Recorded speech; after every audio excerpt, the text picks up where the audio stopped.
Ninsab mentalment imkisser. Ex-qar ma għandotkom detimti l-Kunsillier ta' Ħalbalzan Joseph Gallia li 4 ilu rriżenja b'mod uffiċjali minn Kunsillier Nazzjonalista biex issa huwa Kunsillier indipendenti.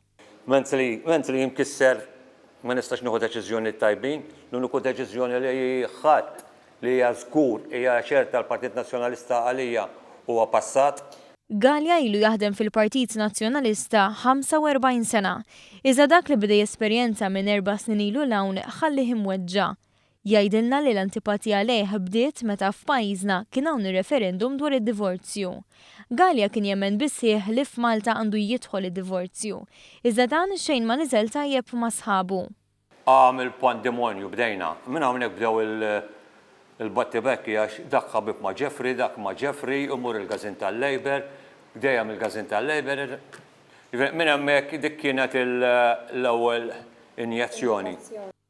Jemmen li fl-aħħar elezzjoni tal-Kunsilli Lokali mhux talli ma kienx favorit talli ġrew xnijat dwaru minn qabel kienu magħżula l-kandidati.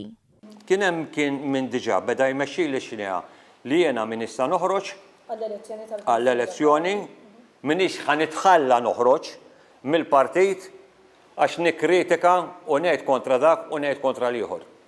Stqar li l-partit żamm lura milli tieħ il-viżibilità meħtieġa biex ikun elett. Minkejja dan, Joseph li huwa ex-viċi sindku kien maħbub biżżejjed fir-raħal u kien elett biex jiservi għal darb'oħra. Nażid ma tal-aħħar u ġifieri qarblu li korlox u xnijat u mhux xnijat u affarijiet li laqqas biss dekor li semmihom aħseb wara meta tkun qed tivvettja bniedem li jkun ilu f'kunsill 3 darbiet diġà. U din l-elezzjoni ħdimta waħdi bla home visiting, bla backing tal-partit. Jekk hawn xi ħadd trid jista' jagħmel il-libel jista' jagħmilu li qed ngħid mingħajr backing tal-partit kemm ħarġuni noħroġ isnhom dawk li jiġu bid-dajsa tawhom id-dajsa u ħallihom jaqtfu waħedhom. That's it, tfal, kull ma kelli 10 minuti fuq radio fl-10 ta' billejn. Kont diġà qiegħed fuq is-sodda nara l-futbol. Allura li importanti noħdu lek kumment ara fl-10 ta' billejn, imma insomma. L-oppożizzjoni fil-konfront ta' Joseph Gallia kienet ibsa ħafna. Iżda l-qofol intlaħaq meta ibnu Gerth li huwa boxer ta' ċertu suċċess kien nominat mill-kunsilliera l-oħra stess għal ġieħ Ħalbalzan. Titlu li l-ewwel kienu se jagħtuh imbagħad f'deċiżjoni li ttieħdet barra l-Kunsill u li allura mhijiex valida iddeċidew kontra.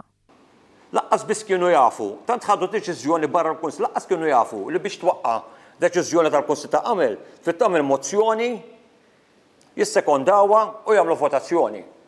Il-votazzjoni fuq insistenza ta' Joseph saret u li l-Gerth għażlu li ma jagħtuhx il-ġieħ. Kien hawn li Joseph iddeċida li jirriżenja mill-Partit Nazzjonalista fejn safa msakkar barra mill-uffiċċju li kien ilu snin twal jaħdem fih.